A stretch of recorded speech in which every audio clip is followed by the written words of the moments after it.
Hi hello welcome to news 8 Telugu channel. This is Paritala Murthy. ముందుగా నా ఈ రివ్యూస్ ఆదర్శన మీ అందరికీ పేరున కృతజ్ఞతలు తెలుపుకుంటున్నా. చాలామంది మంచి కామెంట్స్ పెట్టారు, వాళ్ళందరికీ కూడా థ్యాంక్ యూ సో మచ్.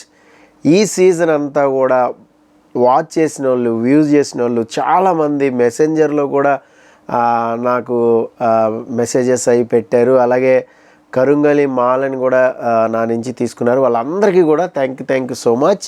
మనమైతే స్ట్రైట్గా రివ్యూలోకి వెళ్ళిపోదాం. ఫ్రైడే ఏదైతే ఎండ్ అయిందో, తనూజ సాక్రిఫైస్ చేసి నాకు వద్దు ఇది ఇమ్యూనిటీ అనేది, ఫినాలే టికెట్ సెకండ్ ఫైనలిస్ట్ అనేది నేను వెళ్ళను, ఎందుకంటే ప్రైజ్ మనీ కట్ అవుతుంది అని మనం ఏదైతే ఎగ్జాక్ట్ చెప్పుకున్నామో అదే రివీల్ కూడా చేసింది. దెన్ అక్కడ పవన్ కాసేపు హట్ అయ్యాడు. పవన్ కళ్యాణ్ 3 లక్షలు మనకి అదే ఇదే డామ్డిష్కి ఏమనుకుంటున్నావు, బయటకు వెళ్తే నువ్వా నేను తీసుకోనా లేదంటే వేరే వాళ్ళు ఎవరా, అదే రీజన్ నువ్వు చెప్పే రీజన్ సాక్రిఫైస్ చేయడమేనా, తను ఎక్కువ ఫీల్ అయిపోయాడు. సో తను కూడా బాధపడింది. తర్వాత ఇమాన్యుయల్ వచ్చాడు, అంత బాధపడద్దు, డెసిషన్ తీసుకున్నావు, ప్రజల నుంచి సేవ్ అయ్యి వెళ్దాం అనుకున్నావు, దట్ ఈజ్ రైట్ డెసిషన్ అని. అయితే ఇక్కడ మన అనాలిసిస్ ఏంటంటే, తనూజకి తెలుసు టాప్ 5కి వెళ్తాను, 80% టాప్ 5కి వెళ్తా, విన్నింగ్ ప్రాబబిలిటీస్ కూడా ఉన్నాయి, మనం ఎంతవరకు వెళ్తే అంతవరకు వెళ్దామని. So what ever family audience వచ్చినప్పుడు చెప్పారు, అలాగే శ్రీజ అండ్ వేరే వాళ్ళు రిటర్న్ వచ్చినప్పుడు, ఈవెన్ భరణికి కూడా తెలుసు ఓటింగ్ గ్రాఫ్ అనేది ఎలా ఉందో, వాళ్ళు కూడా చెప్పారు. వైల్డ్ కార్డ్ వచ్చినప్పుడు కూడా తనకు ఓటింగ్ పర్సంటేజ్ అది కూడా బాగుందని కూడా చెప్పారు. సో అలాంటప్పుడు టాప్ 5 ఖచ్చితంగా వెళ్తాను తెలిసినప్పుడు విన్నర్ ప్రైజ్ మనీ ఎందుకు కట్ అవ్వాలి అనవసరంగా. సో వేరే వాళ్ళకి కట్ అయినట్టేగానే ఆలోచించి ఉండొచ్చు. మేబీ అక్కడ వరకు వెళ్ళిన తర్వాత అదే పాయింట్ రీజన్ కింద కూడా పెట్టుకుని ఉండొచ్చు. అదేం పెద్ద ప్రాబ్లం ఏం కాదు, అదేం పెద్ద ఇదేం కాదు, మనం మాట్లాడుకున్నాం కూడా అది రైట్ డెసిషనే అని. అయితే వేరే వాళ్ళు ఉండుంటే సిచ్యువేషన్ వేరేగా ఉండేది. భరణి కానీ, పవన్ డిమోన్ కానీ, సంజన కానీ, ఈవెన్ సుమన్ కూడా వీళ్ళు కానీ వెళ్ళుంటే మేబీ అక్కడ ఆ పాయింట్ వరకు వెళ్ళి విన్నర్ ప్రైజ్ మనీ కట్ చేస్తారన్న కళ్ళు మూసుకుని సంజన తీసేసుకునేది. ఎస్ నేను వెళ్ళాలనుకుంటున్నా, టాప్ 5కి వెళ్ళాలనుకుంటున్నా, ఎందుకంటే సో వీళ్ళకి డేంజర్ జోన్లో ఉంటానని కొడుతుంది. పవన్ డిమోన్కి ఏమో నాకు తెలియదు కానీ పర్సనల్గా భరణికి అయితే ఉంది. భరణి ఆల్రెడీ ఎక్స్ప్రెస్ చేసాడు కూడా అది. సుమన్ శెట్టికి కూడా చెప్పాడు, మనం డేంజర్లో పడిపోతాం, సంజన సేఫ్ అయిపోద్ది. సో మనం కానీ ఒకవేళ ఆ పాయింట్స్ కానీ తనకున్న పాయింట్స్, భరణి పాయింట్స్ తనూజతో షేర్ చేయకుండా సంజనాతో చేస్తే తను డేంజర్ జోన్లో పడతాడని తనకు అర్థమైంది. కానీ అదే జరిగిందిగా ఫైనల్గా. వాట్ ఎవర్ ఏదైతే అనుకున్నారో అదే. అయితే ఇది కొంచెం నాకు ఎందుకనో అన్ఫేర్గా అనిపించింది, అది కూడా మాట్లాడదాం. మీకు ఫెయిరా అన్ఫేరా అనేది కామెంట్ చేద్దరు కానీ. సో ఈ వారం చాలా హై డ్రామా జరిగింది యాక్చువల్గా చూస్తే. మనం టాస్కుల్లో కానీ ఛాలెంజెస్ ఆడతాం కానీ వాట్ ఎవర్ పాయింట్స్ కొట్టి సెకండ్ ఫైనలిస్ట్ అవ్వడం కోసం చాలా అంటే చాలా జరిగింది. కానీ ఒక్క పాయింట్ అడిగారా? ఒక్క పాయింట్ కూడా అడగలేదు కదా.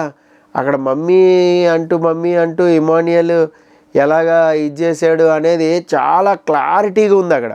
కానీ ఇమ్యూన్ సేఫ్ చేసినట్టు అది తన గేమ్ కదా అన్నట్టు మాట్లాడాడు అక్కడ ఇమాన్యుయల్ ఇచ్చిన ఎక్స్ప్లెనేషన్ ఏంటి, తనకి నాకు టై అయిపోద్ది, అంతవరకు తెచ్చుకోకు కదా, ఇక్కడ వరకు పీకల వరకు అంటే నువ్వు ఓటు సంజనకి వేస్తావనే కదా.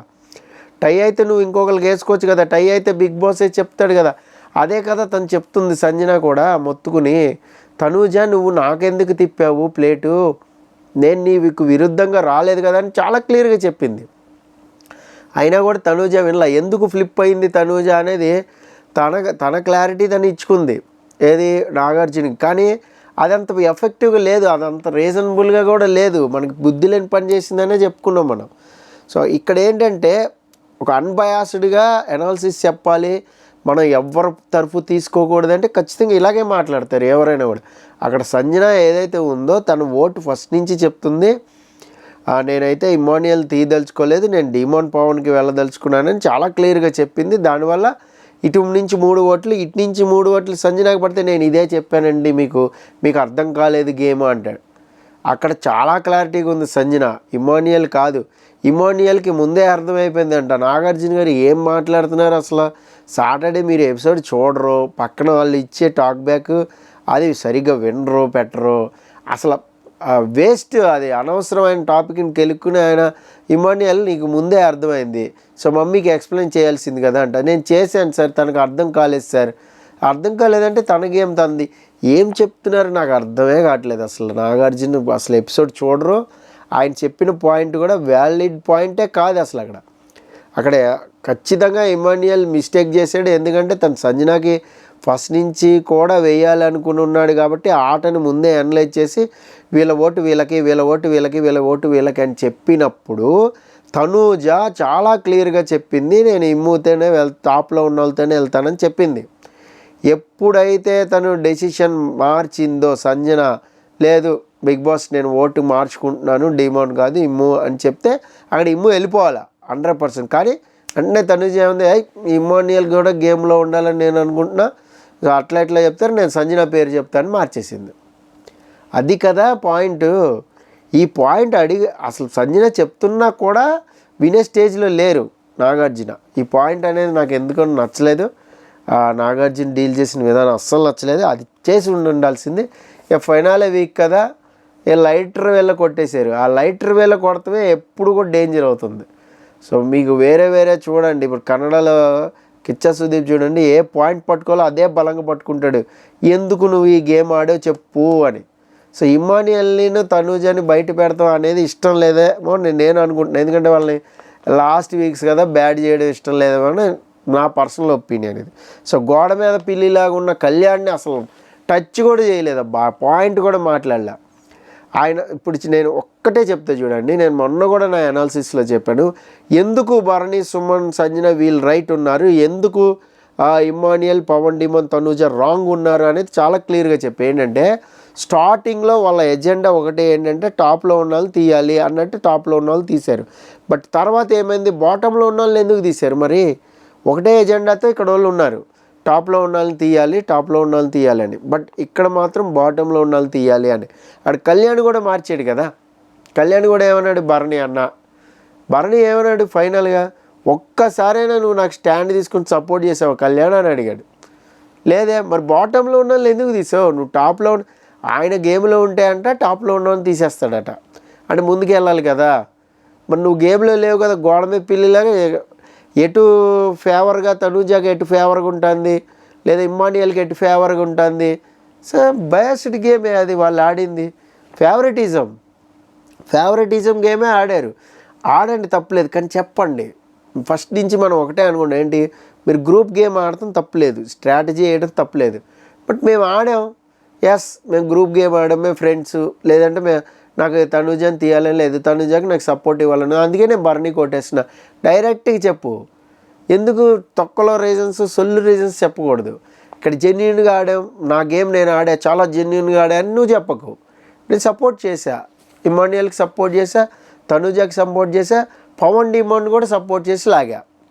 అసలు నాకు ఒక్క విషయం అర్థం కాదు, వై పవన్ డిమాండ్ అసలు ఏం చేశాడు? పవన్ డిమాండ్ రీతు చుట్టూ తిరగడం తప్ప గేమ్ ఆడిందే లేదు. అసలు టాప్ 5కి అర్హుడా అనేది నా క్వశ్చన్.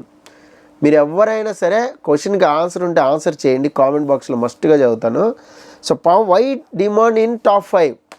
భరణి కంటే ఏం పెద్దగా గేమ్ ఏం ఆడలేదు, సుమన్ శెట్టి కంటే కూడా ఆడలేదు నా దృష్టిలో అయితే. అసలు ఏది టాస్క్లో ఆడి విపరీతంగా బీభత్సంగా టాస్క్ ఆడి గెలిచింది ఏది? పవన్ డిమాండ్. టాస్కులు రాక్షసుడు, బ్రహ్మాండం అని ఎవరో చెప్తూ ఉంటారు చాలామంది, కానీ ఎక్కడ పవన్ డిమాండ్ ఆడిన టాస్క్లే చెప్పండి? ఏది లేదు. ఏదో కొద్దో గొప్ప, అది కూడా రీతుకి సపోర్టింగ్ ఆడి రీతుని పంపించాడు చాలాసార్లు తప్ప తన కోసం తనకి ఏం ఆడలా. సాక్రిఫైస్ చేసాడు 4-5 సార్లు, అందుకే నామినేషన్ ఎదుర్కొన్నాడు. అన్ని నామినేషన్లు ఎందుకు పడ్డాయి పవన్ డిమాండ్కి? అసలు ఇప్పుడు వై పవన్ డిమాండ్ సేవ్ చేయాల్సిన అవసరం ఉంది బాటంలో ఉంటే? అక్కడ మీకు భరణి, సంజన ఈక్వల్ ఓటింగ్తో ఉన్నారు. మనం అన్అఫిషియల్ తీసుకుందాం. అఫిషియల్ ఓటింగ్ ఎలాగో బయట పెట్టరు, సావరు. మేబీ ఈ సీజన్లో పెడతారో లేదో కూడా డౌటే. పెడితే మరీ మంచిది, ఎందుకంటే చాలామంది తిడుతున్నారు కదా, వీళ్ళకి ఎక్కువ ఓట్లు వస్తే వీళ్ళకి ఇచ్చేసారు, వీళ్ళకి ఎక్కువ ఓట్లు వస్తే వీళ్ళకి ఇచ్చేసారు. లాస్ట్ టైం అదే జరిగింది గౌతమ్ అండ్ మన నిఖిల్కి. అంతకుముందు సీజను అలాగే ఆల్మోస్ట్, అంటే అది కొట్టేసారులేండి, ఫ్లూక్లో కొట్టేసారు, పల్లవి ప్రశాంత్కి గుద్దేశారు కాబట్టి. సో పల్లవి ప్రశాంత్ అంతకుముందు సీజన్ అసలు శ్రీహాన్కి ఎక్కువ ఓట్లు వచ్చాయా, రేవంత్కి ఎక్కువ ఓట్లు వచ్చాయి, అసలు తెలియదు. సో అలాంటప్పుడు మేబీ ఈ సీజన్లో ఏమన్నా ఓటింగ్ అనేది పెడతారా, బయట పెడతారా అనేది చూడాలి. ఎందుకంటే చాలా లాంగ్వేజెస్లో కొంచెం పబ్లిక్ ఓటింగ్ అనేది చేశారు. పబ్లిక్లో పెట్టారు ఓటింగ్ అనేది. ఇక్కడ ఏంటంటే నాకు ఎప్పటి నుంచో ఉంటుంది లైవ్ ఓటింగ్ అని మొత్తుకుంటూ ఉంటాం. దాని మీద ఒక స్పెషల్ వీడియో చేస్తా, అది కూడా చూడండి. నెక్స్ట్ భరణి సంజన మన అన్అఫిషియల్ ఓటింగ్ తీసుకుంటే భరణి అండ్ సంజన ఇద్దరు కూడా ఈక్వల్ పొజిషన్లో ఉన్నారు. అలాంటప్పుడు భరణి ఎందుకు ఎలిమినేట్ అవుతాడు? పవన్ డిమాండ్ సేవ్ చేయడం కోసమే భరణిని తీసి పక్కన పెట్టారు. దట్టు టాప్ 5లో ఉండాలి భరణి అని ఒక వీడియో వైరల్ అవుతూ ఉంది. రీతును అందుకనే తీసారా? భరణిని సేవ్ చేయడం కోసమే, భరణి మీద పక్షపాత బుద్ధి చూపెట్టి భరణిని టాప్ 5లో నిలబెట్టడమే బిగ్ బాస్ లక్ష్యం. ఇలా చాలా వచ్చినాయి కదా, ఎందుకు వచ్చింది అని భరణిని టక్మని తీసి పంపిస్తారు. ఎవరు టాప్ 5లో ఉన్నా ఒకటే కదా ఇంకా ఫినాలే వీక్లో. సో అందుకని చెప్పి చేశారని నేను అనుకుంటున్నా. సో మేబీ అక్కడ భరణి ఎలిమినేషన్ కూడా ఓకే అని మనం అనుకోవచ్చు. ఇక చూద్దాం ఏం జరిగింది ఏంటి మనకి సండే ఎపిసోడ్లో భరణి ఎలిమినేట్ అయిపోయిన తర్వాత అనేది నెక్స్ట్ వీడియోలో కూడా చూడండి. This is Paritala Murthy signing off. By by.